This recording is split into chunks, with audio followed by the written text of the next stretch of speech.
Taradell celebra aquest cap de setmana la primera festa de l'esport, una iniciativa que, a més de promocionar les entitats del poble vinculades amb l'activitat física, també reconeixerà els esportistes taradellencs més destacats. Aquesta també és una festa, serà una oportunitat perquè les diferents entitats esportives del poble portin al carrer totes les activitats que fan.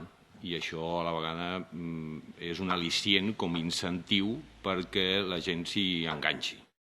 El naixement d'aquesta festa era intentar homenatjar tots els esportistes taradellencs que han destacat en alguna disciplina. I quan diem que han destacat ens estem referint a que hagin sigut de la línia de, com a mínim, campions de Catalunya, campions de la nació o bé campions del món.